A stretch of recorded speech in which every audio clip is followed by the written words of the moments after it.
আজকে আমরা যে বিষয়টি নিয়ে করব এই বিষয়টি হচ্ছে মূলত আমাদের 11-এর অর্থনৈতিক ভূগোলের প্রথম অধ্যায়, সেটা হলো সম্পদ। তো আজকে আমরা প্রথম যে ধারণাটা করব সেটা হচ্ছে সম্পদ কী বা তার অর্থ কী, তার সংজ্ঞা কী, এবং সে সম্পর্কে আমরা একটা ধারণা লাভ করার চেষ্টা করব।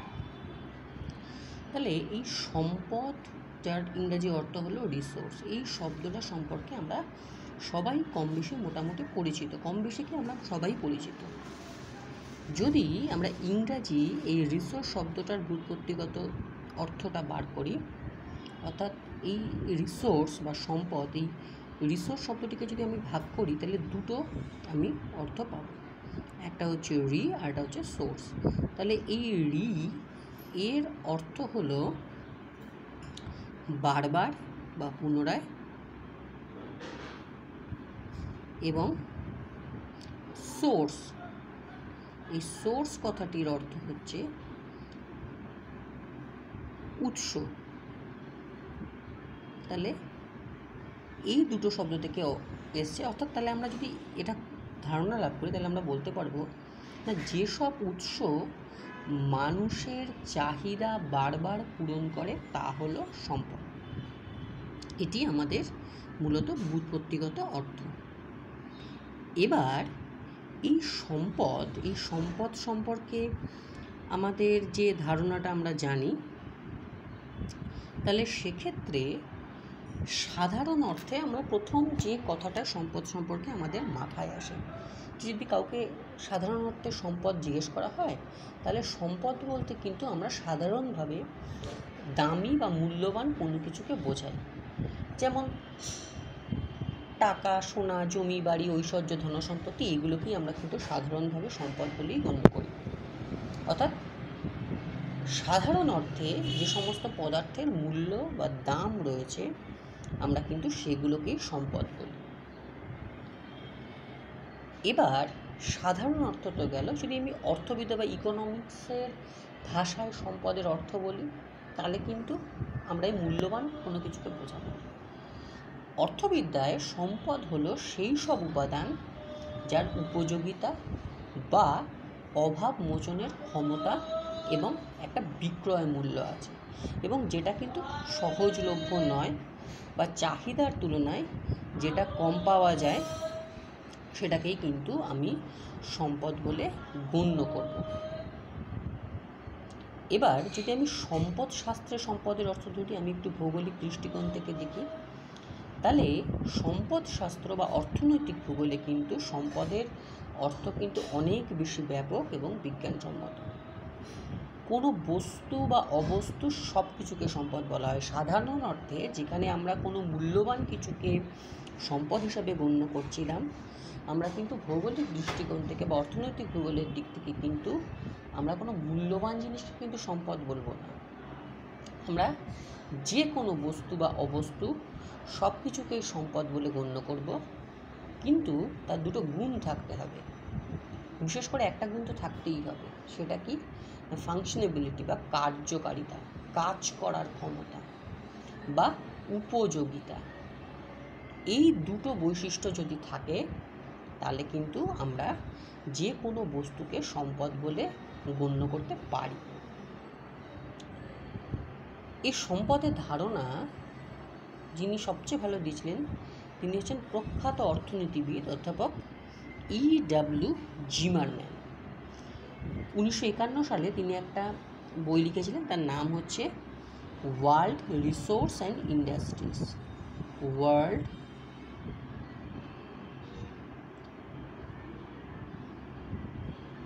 Resource and industries.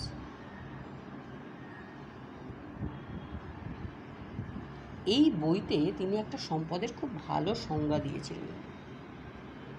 তার মতে, the word resource does not refer to a thing or a substance, but to a function which a thing or substance may perform, or to an operation in which it may take part, homely function or operation of attaining, acquire and such satisfying a want.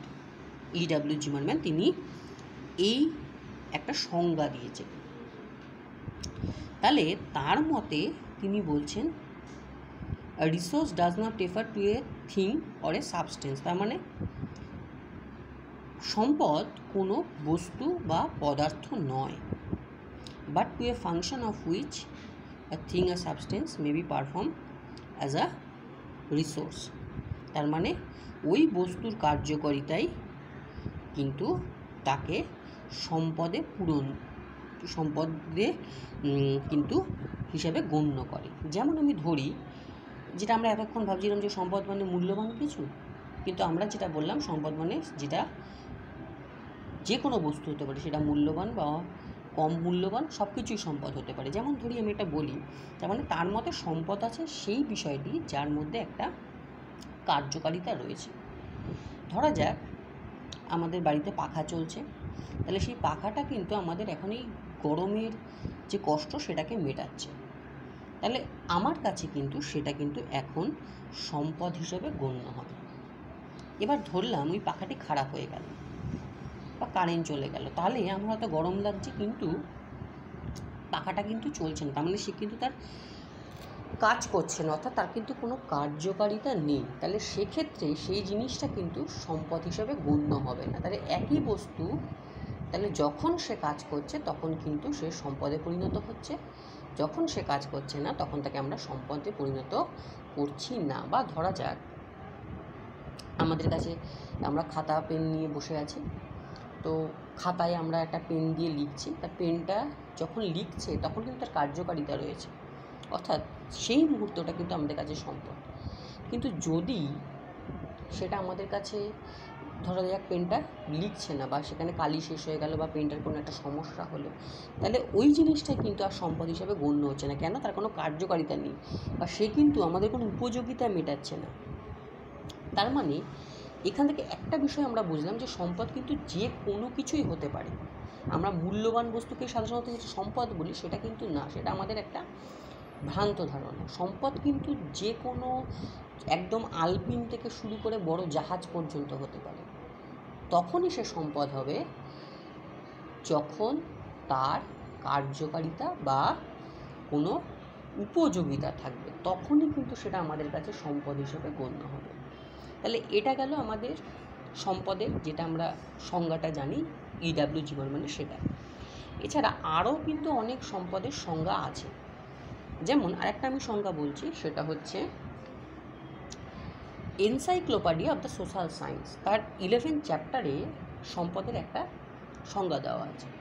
সেখানে বলছে যে সম্পদ হলো মানুষের পরিবেশের সেই সব বিষয় যা মানুষের চাহিদা পূরণ করে এবং সেটি কোনো সামাজিক উদ্দেশ্য সাধন করে বা তার সেই উদ্দেশ্য সাধনের সম্ভাবনা প্রদান করে। তাহলে এনসাইক্লোপিডিয়া অফ দ্য সোশ্যাল সায়েন্সের মতে এটাই হচ্ছে সম্পদের সংজ্ঞা। তার মানে কি না, সম্পদের মূল উৎস হচ্ছে কল্যাণ সাধন করা। আচ্ছা, এর সঙ্গে সঙ্গে আরও জিনিসটা যেখানে বলছে মানুষের চাহিদা পূরণ করে। আচ্ছা, মানুষের চাহিদা কখন পূরণ করবে? যখন তার মধ্যে কার্যকারিতা রয়েছে, আর মানুষের চাহিদা পূরণ করছে সে, তার মানে আমাদের উপযোগিতা আমাদের দিচ্ছে। তাহলে মানে কিন্তু এই সংজ্ঞাগুলো কিন্তু ঘুরে ফিরে সব এক, অর্থাৎ সম্পদ বলতে যার কার্যকারিতা আছে বা উপযোগিতা আছে। আচ্ছা, আবার নলেজ ও ওয়ারিংয়ের মতে সম্পদ হলো পৃথিবীর সেই সব উপাদান যা মানুষের কাছে খুব প্রয়োজনীয় বা আবশ্যক। তাহলে খুব প্রয়োজনীয় বা আবশ্যক অর্থাৎ উপযোগিতা আছে, আর উপযোগিতা কখন থাকবে? যখন কার্যকারিতা আছে। তাহলে আলটিমেটলি দেখা যাচ্ছে কিন্তু সব সংজ্ঞা কিন্তু ঘুরে ফিরে এক। আবার বসুন্ধরা সম্মেলন, যেটা আমরা জানি যে রিও ডি জেনিরো ব্রাজিলে 1992-তে এটা অনুষ্ঠিত হয়েছিল, সেখানেও একটা সংজ্ঞা দেওয়া হয়েছিল। সেই সংজ্ঞায় বলা হচ্ছে যে সম্পদ যে কোনো বস্তু বা তার কার্যকারিতার মাধ্যমে চাহিদা পূরণের সঙ্গে সঙ্গে জীবমণ্ডলের সংরক্ষণকে সুনিশ্চিত করে তাকেই কিন্তু সম্পদরূপে গণ্য করা হয়। অর্থাৎ সুতরাং আমাদের পরিবেশে বা বাস্তুতন্ত্র সুরক্ষার জন্য প্রয়োজনীয় সব কিছুই হলো সম্পদ। যা কিছু ক্ষতি সাধন করে সেটা কিন্তু বাধা। তাহলে চাহিদা পূরণ করছে, এখানেও সেই উপযোগিতা কার্যকারিতা জিনিস আসছে কিন্তু। আবার ভূগোলবিদ ফিল ম্যাকম্যানাউস 2001-এ আর একটা সংজ্ঞা দিয়েছিল। সে বলছে না, সম্পদ হলো মানুষের সন্তোষ বা ধন সম্পত্তির উৎস। শ্রম সংগঠনের দক্ষতা, নিয়োজিত মূলধন, স্থায়ী মূলধন, কারিগরি জ্ঞান, প্রযুক্তি, সামাজিক স্থিরতা এবং সাংস্কৃতিক ও ভৌত উপাদান সমূহকে আমরা সম্পদ রূপে গণ্য করি।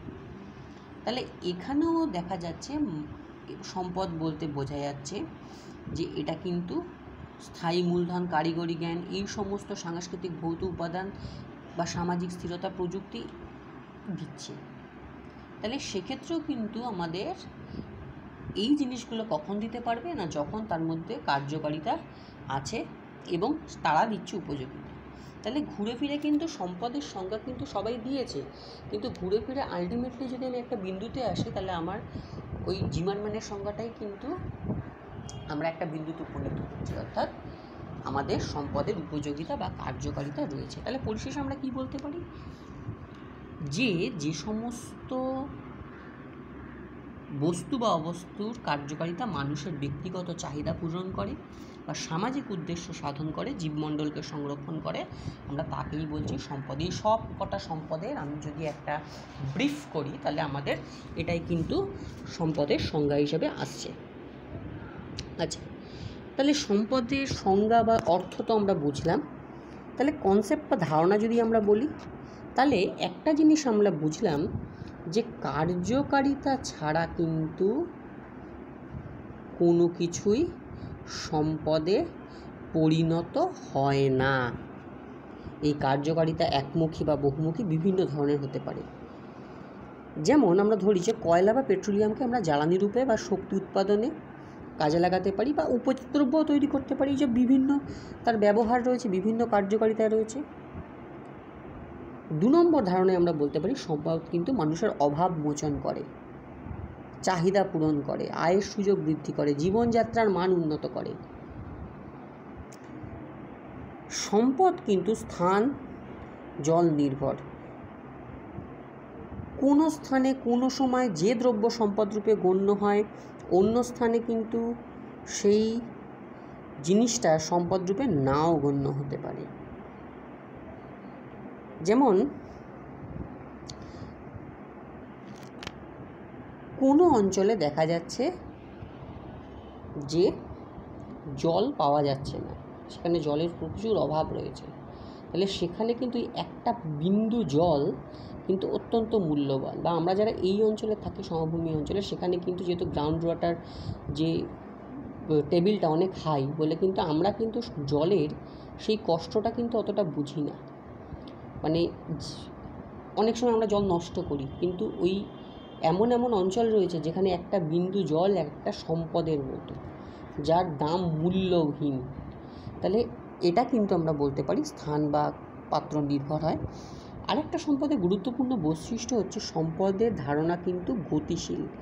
আচ্ছা, কোনো জিনিস যদি স্থিতিশীল হয়, স্থির হয়ে যায়, তাহলে দেখা যাবে তার সেখানেই মৃত্যু ঘটে।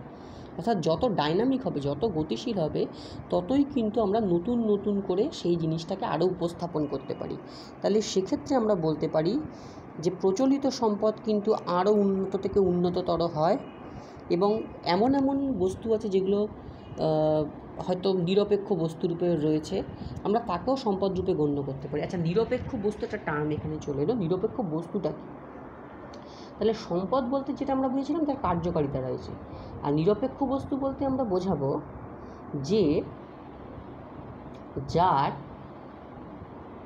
সম্পদও নয় আবার বাধাও নয়, অর্থাৎ যার কার্যকারিতাও আছে আবার কার্যকারিতাও নেই, আবার সে কার্যকারিতা না থাকার জন্য সে কোনো ক্ষতিও করছে না, তাকে আমরা বলছি নিরপেক্ষ বস্তু। যেমন আমরা বলতে পারি যে মেরু অঞ্চলে যে কয়লা পাওয়া যায় সেটা কিন্তু বরফের তলায় চাপা রয়েছে, তাহলে সে কিন্তু আমাদের কোনো ক্ষতিও করছে না, সেটা সম্পদ হিসেবেও গণ্য হচ্ছে না, কারণ তাকে আমরা তুলে আনতে পারছি না। তাহলে সেটা হচ্ছে নিরপেক্ষ বস্তু। কিন্তু যদি ভবিষ্যতে কোনো দিন আমরা সেটাকে তুলে আনতে পারি, তাহলে সেটাই কিন্তু হয়ে যাবে সম্পদ। এছাড়া একটা বলতে পারবো যে সম্পদ কিন্তু অসীম বা সীমাহীন নয়। কখনো কখনো সম্পদ এখানে দুটো হতে পারে, একটা সীমাহীন নয় অর্থাৎ গচ্ছিত হতে পারে, আবার কিন্তু প্রবহমানও হতে পারে। যেমন আমরা সূর্যের আলো বা বায়ু দেখি, এগুলো হচ্ছে প্রবহমান, আর কয়লা বা খনিজ তেল এগুলো একটা সময় শেষ হয়ে যাবে, সেটা হচ্ছে আমরা বলতে পারি গচ্ছিত। এছাড়া সম্পদ আমরা যেটা বলতে পারি, সম্পদ কিন্তু মানে বস্তু বা অবস্তু দু ধরনের হতে পারে। সেটা মানবীয় হতে পারে, বা ধর আমরা একটা গাড়ি দেখছি সেটা হয়তো সম্পদ, বা কারুর বুদ্ধি জ্ঞান মেধা দেখছি সেটাও কিন্তু সম্পদ। তাহলে সেটা বস্তু হতে পারে, অবস্তু হতে পারে। তাহলে এই যে সকল বিষয়গুলো, এটাই হচ্ছে সম্পদ এর ধারণা। তাহলে সর্বোপরি যেটা আমরা বলতে পারি, সর্বোপরি সম্পদের ধারণা মানুষের মূল্যায়ন, অভিজ্ঞতা, জ্ঞান, বিজ্ঞান চর্চার ওপর নির্ভরশীল, যা সময়ের সাথে সাথে কিন্তু বদলে যায়।